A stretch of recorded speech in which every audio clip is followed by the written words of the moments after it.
Hey guys, I wanted to come out here and give you a little garden tour. Things are not as clean as they could be, but I have a few minutes right now, and before this month goes by and I'm not able to do one again, I thought I'd get it out of the way. So the layout has definitely changed. As you can see here, I now have an actual entrance. First thing is that I got an arbor. I did a post on Instagram asking, what kind of shape to do, and I fell in love with this one. I bought it off of Home Depot online, and it got delivered like less than a week later. But I still have my planters up against it and a bougainvillea that's going to be climbing up. I still have my citrus trees right next to it. They have a little bit more room now. The planters, if I come up close, have some strawberry plants. So eventually, as these grow and they provide a little bit of shade, this might be covered, but it'll be fine because these strawberry plants need a lot more sun protection here in Arizona. So I feel like this layout will work in the end. Do you guys remember last year I was freaking out because my citrus trees weren't looking so great? And that was my fault. I need to film a video on all of the lessons that I've learned, but it has new growth now. And if you look at all of the branches, there's new growth everywhere. Look, there's some right there. I just planted my tree at the worst time, and then I was wondering why I was struggling. It was in the hot heat of summer here in Arizona, and now that it's spring, it's just coming to life. So I'm happy about that because it definitely was looking a little bit bare. So I'm excited to see some new growth on it. And as you guys can tell, I actually went through yesterday and painted the trunks white. If you live in Arizona or you ever visit, you will notice that most of the trees here have white trunks. And growing up, I never understood why. And it's actually to protect them from sunburn. A lot of people just do it on their citrus. I wound up doing it on all of my trees because I just had enough paint for it. So you can find tree trunk paint at Home Depot, some online on Amazon, or you can also make it yourself by mixing half interior latex flat paint with half water to dilute it, and then you just brush it on. But anyways, that's my bear's lime tree. This is now the entrance. Of course, my hose is out. But I have some strawberry plants right here, and then this is the bougainvillea that I bought. And it actually has some new growth already. Look at that. This planter also has strawberries, mulch, and some marigolds, which these are probably nearing the end of their life cycle. They're not really putting out many blooms, but I did just transplant these about a week ago. Over here is my mandarin tree.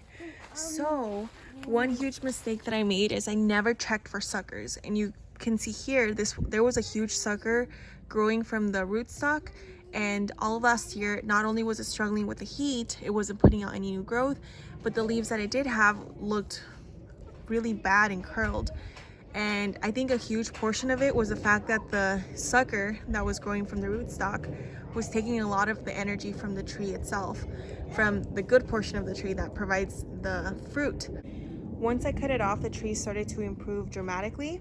And now, if I come in close, you guys can see there's new growth, just like the lime tree. Like, this is the best time to start planting citrus right now in the desert, not in August like I did. Over here, I just have some of my seedlings and my fig trees. I need to do an updated video on these.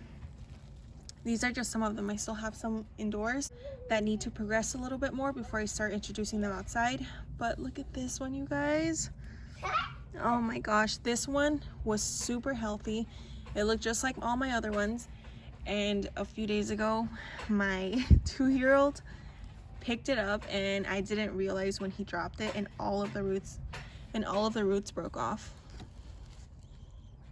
You see those two roots right there? They're not connected to anything, so I don't know if this one's gonna make it.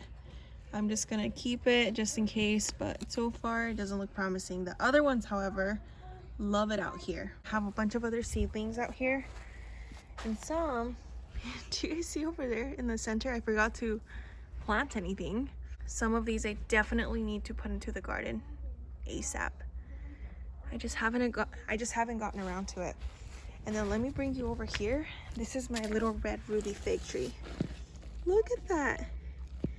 It's really cute, but it grows really slowly. Like, I feel like it'll even take a while for it to outgrow this pot. So when you step through, you're gonna see garden beds everywhere. And now there's a bunch of stakes. Actually, let's start with this garden bed.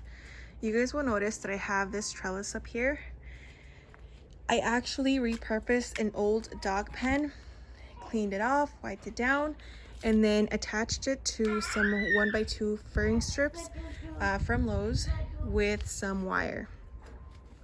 I had 8 and they worked out perfectly. And then with the furring strips, I made some angled cuts at the bottom so it would be easier to hammer into the garden bed. And I just used a sledgehammer to anchor them down. Our garden beds have an open bottom, so we have really hard clay dirt, and I feel like that helps to make them a little bit sturdier because the potting soil is really like loose and fluffy. So I wanted to make sure that I could get them in deep enough so that it hits clay. Over here, these are all my broccoli plants, and I'm obsessed with them. We actually harvested some today, and I'll insert some footage. And I'll put this very yummy sweet broccoli out. Okay, baby, you want to grab it? Yeah. There you go. Our first broccoli harvest. It looks really nice. I'm excited to try this. Okay, I might be wrong, but is this Calabrese broccoli, you guys? Because it doesn't look like the broccoli that I buy from the store. It's way more tender. The seed pods themselves look really different. They look a lot fuller, and the stems are skinny instead of like wide, and I really love it. Let me show you the one. Let me bring you over here. This is the one that we picked from, and there's still a lot of shoots to harvest. We're just gonna let those keep growing. But I'm obsessed with broccoli. I'm gonna be planting some every single year, and I don't even know if I'll be able to harvest seeds because we eat all of it. Over here is my grape plant. As you guys can see, it's looking pretty good. It's alive, it's kicking. And then in front, I have some peas. And these peas have been through so much, you guys, because when we cleared out this garden bed, I was in a rush and I wasn't paying a lot of attention, and I feel like I messed up a lot of them. Like I accidentally almost pulled a bunch of them out, and they're really resilient. They've still survived and they're growing. Some of them a little bit faster, but that was my fault. Okay, so now we can move on to this middle bed. Here I have 3 furring strips as well. I use a sledgehammer to pound them into the ground, and the reason I have them is so that I can try out the Florida weave method with my tomato plants. So if I come in closer, I have some tomatoes right there, pretty much a row of tomato plants. And this way I can just use twine and wrap it around because the trellises are being used for grapes and roses, and then these, I just feel like this wouldn't be enough for several tomato plants. So I'm gonna try out this method and see how I like it. Last year, after I moved the trellises, I tried using bamboo stakes, but they were so thin and they weren't sturdy enough to support my tomato plants, so they just kept flopping over. Hopefully this will be a little bit better and more stable for my plants. And the cool thing is that I can remove them at any time if it doesn't work out for me, but I've heard a lot of people have good success with the Florida weave method. Then in front here, I have some cilantro. That right there, I believe is parsley, but I don't remember. You guys, I don't remember. It says lemon basil, but I don't know, you guys. I removed so many tags that I don't know what is what now, but it looks like parsley to me. I might be wrong, but I think that's what it is. And over here, this is all of my pak choi that went to seed. Look at, oh, sorry. Look at that. In the mornings, there's bees everywhere, and in the afternoons as well. Right now, there's only one, which is really weird, but typically there's bees just covering all of these flowers. It makes me really happy to see the bees because throughout December, I didn't see them at all. And I was really worried for a second there, but seeing them come back just fills my heart with joy. Over here we have a flower. I don't know what kind of flower this is. I accidentally pulled out this flower because I thought it was a weed, and then I noticed that I had another one over here. So I freaked out and then stuck it in the ground here, and for weeks it just looked like it was dead. Like it was completely dry. But now look at all of these little buds starting to form. We're gonna get a lot of flowers off of this. I just don't know what kind of flower it is now. This looks really sad, I know, but these are all of my zinnias that I'm saving. Like this one might almost be ready so that I can harvest their seeds. I've already harvested some with my 2-year-old, but we're waiting on these. I just made the mistake a few weeks ago of cutting the heads off too soon, and the seeds weren't ready, so I'm waiting as long as possible. And then next to it, you will see my climbing rose, or one of my climbing roses. And look at all of this new growth, you guys. So a big mistake that I made last year is I tried training them just straight up.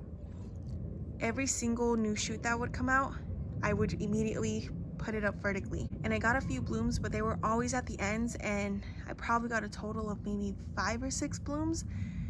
And then when I did more research, I realized that you shouldn't be training them straight up. You want to train them at an angle, because that way they start to produce more shoots all along the stem, as you can see here. And you're gonna get way more blooms. It's gonna be a lot fuller. So once I started doing that, I did this a few weeks ago. Look at all of those new shoots right there. Before, there was nothing here. It was really only at the ends. And then if I come over this way, same thing's happening. You see you have some right there. You literally have them all down the stem. So if you guys have climbing roses, I recommend that you start putting them at an angle. So the way I'm gonna train them is going up like this and then slowly bringing them over like that.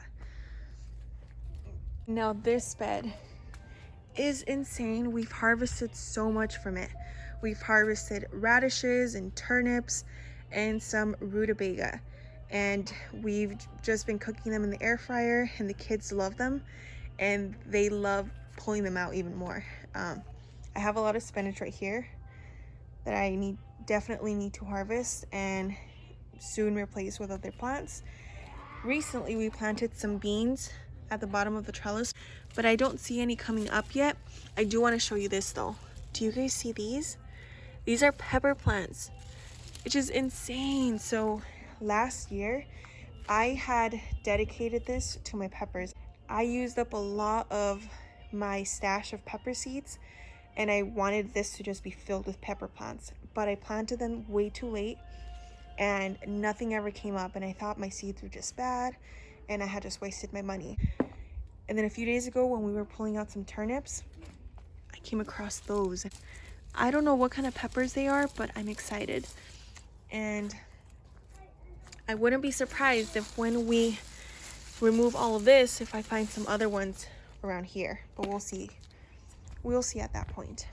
Over here, I have all of my giant Oregon snow peas, and I have so many stakes now because we had several windy days a few weeks ago, and all of them just got pushed back and flopped over because I only had 2 bamboo stakes holding them up. So I feel like this is working a little bit better, but they also look like they might be coming to an end soon. Is that just me? Like they looked way greener and healthier before. And since the days have been warming up, I've noticed that they're not producing as much. Every single morning I came out here, I would see flowers everywhere. And now you can only see a couple, so. We got a really good harvest off of them though. Over here we have some cosmos. And in a previous video that I don't think I ever uploaded, I called them chamomile. I was like, well, this chamomile looks so different, but I'm pretty sure they're cosmos. Then over here, I have a lot of everything. Let me bring you a little bit closer. Do you see that? I have some cauliflower forming, and I feel like these plants got pretty tall because they were just competing for the light. But I do have some cauliflower heads forming. That's one huge lesson for me, you guys, is I tend to just compact every single garden bed with an enormous amount of vegetables, and I feel like I need to cut back on it so that each vegetable can get really huge instead of having a bunch of smaller ones. This bed next to it has my grapevine.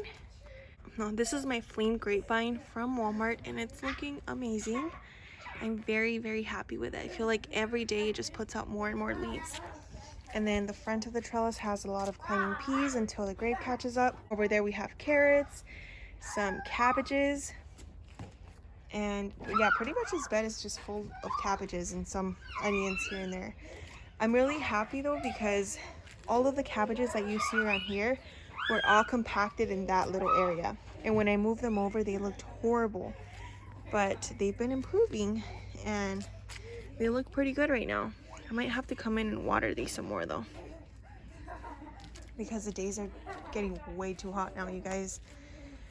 So I feel like I need to up my watering game. And then here I have this really sad looking okra. I've been leaving it so that I could harvest the seeds, and I already harvested some seeds from one of the pods, and I'm waiting on this one. I've heard that they're ready to harvest when they just dry out completely or when they start to split. And the one that I harvested from had already split, so yeah. That's what this bed looks like, and it also has one of these makeshift trellises that I made. And then over here I have the other grapevines. I've been looking at them to see if there's any changes, and I don't know, so far I think they look all right. We'll see what happens. Now over here in this bed I have a lot more sugar snap peas. I will say though, I'm obsessed with the giant Oregon snow peas much more than these. These are really good, but if you leave them on there for too long, they get very, what is the word? They get very fibrous and stringy, and I don't really like that. And I feel like my kids and I keep them picked pretty clean, but once in a while I'll find one and it just is a little bit tougher. Whereas the giant Oregon snow peas are still really tender but nice and crunchy. Now here I have my other rows. Can you guys see all of that growth, that reddish tinge to it? And this one is also full of new shoots, as you can see there, because I did the exact same thing where I started training it horizontally versus vertically. And I really like how this one is filling out. Here I have a lot of arugula. The first time I harvested arugula from one of the other beds, I was really excited and we ate it for a while. But we haven't picked any of this once since I planted it here. So I don't think I will be growing arugula anymore. I know that it's really good for you and healthy for you, but if I'm not going to be eating it, then I'm still wasting space, and so much more food can fit here that we'll actually be eating. Here I have some radishes, and you might see some pulled out because my kids sometimes come out here and start pulling them out themselves. They love doing that, and we actually do eat the radishes, so I'm happy with those. Here I have some more carrots, and of course my little row of tomato plants right there. So now that I've been watching other channels that garden in the desert as well, I've come to learn that slicer tomatoes don't do very well here, but tomatoes like Roma and San Marzano and other varieties that are a little bit smaller tend to do very good with our climate. So I'm growing maybe 2 slicer tomatoes, but the rest of them are more like Romas and San Marzano, cherry tomatoes, ones that can actually ripen before the heat gets to them. And then this is the last one. So as you can see, there's another trellis. Up here we have some more sugar snap peas and my other grapevine from Walmart, which, look at those leaves, they look incredible. Okay, but the rest of this is lettuce and kale. There's so much lettuce. Some of them have even started flowering, as you can see there. I feel like we used a lot of lettuce from this bed, you guys, and there was still an abundance of it. We used it in salads and sandwiches, and there's just so much. One that I really want to try and grow is iceberg lettuce, because these are more leaf lettuces, and I actually went more for these kind that have like crispier leaves over the ones that are a little bit softer.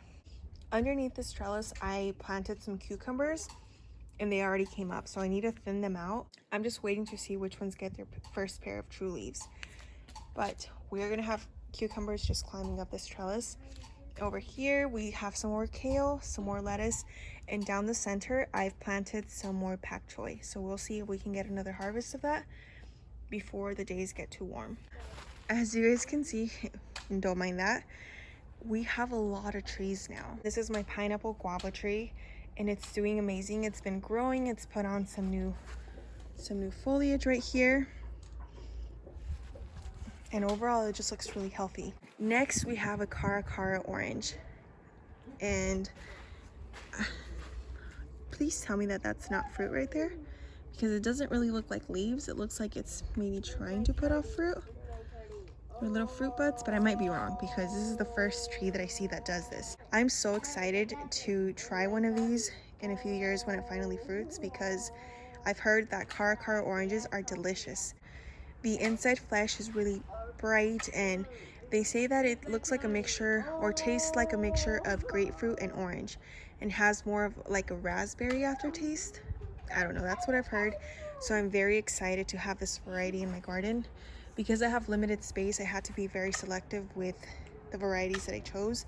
This is a navel orange, but I didn't just want a regular navel orange. I wanted specifically a cara.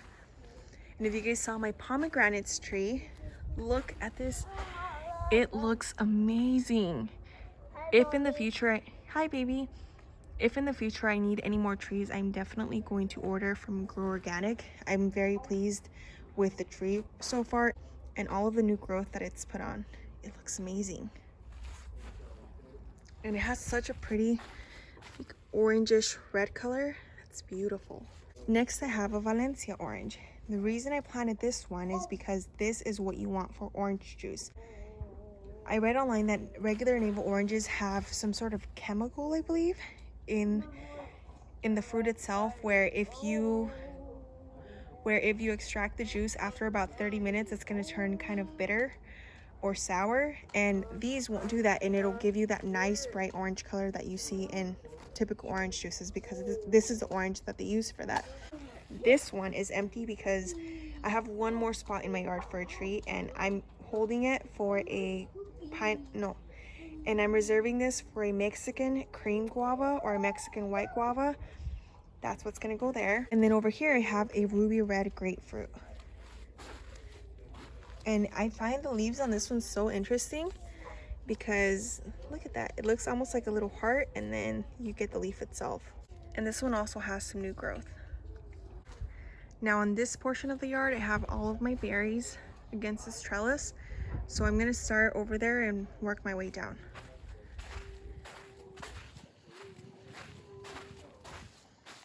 This right here is a Kiowa blackberry, and next to it is a roseboro.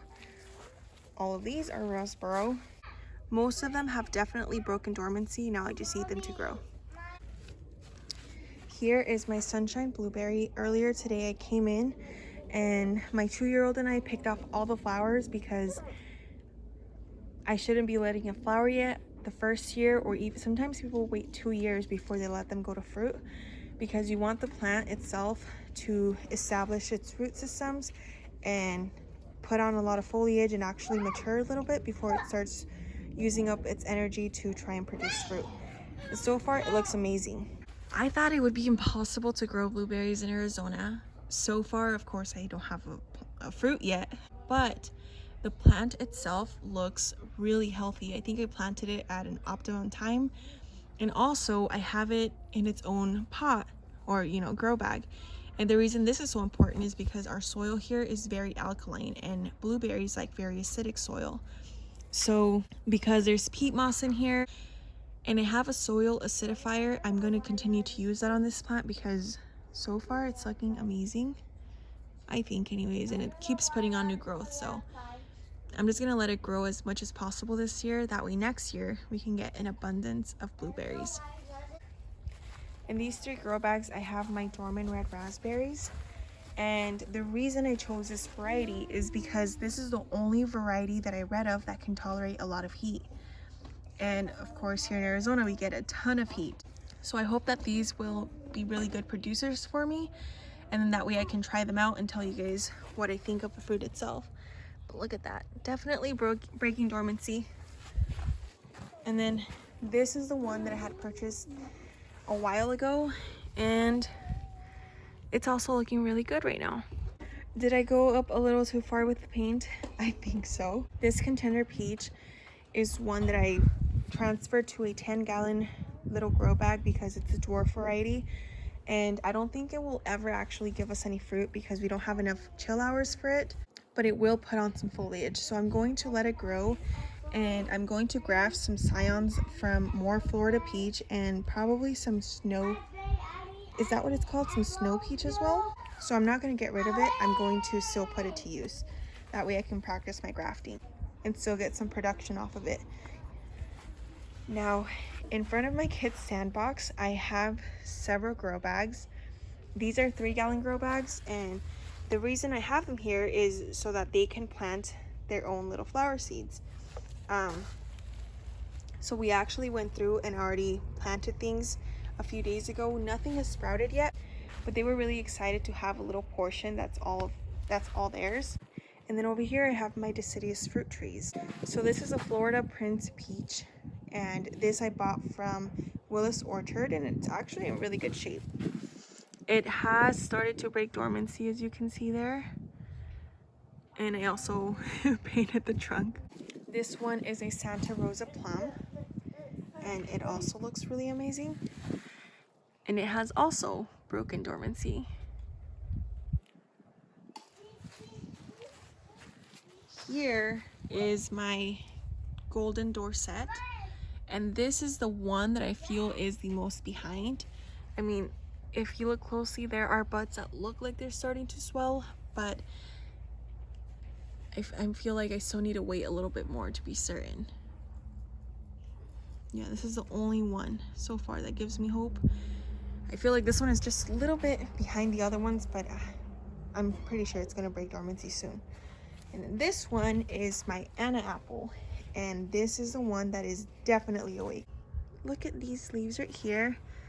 There's some right here. There's some more right here, and then there's some right there. I'm really happy with this one. I cannot wait to see it leaf out some more. My baby's awake, so I gotta make this quick.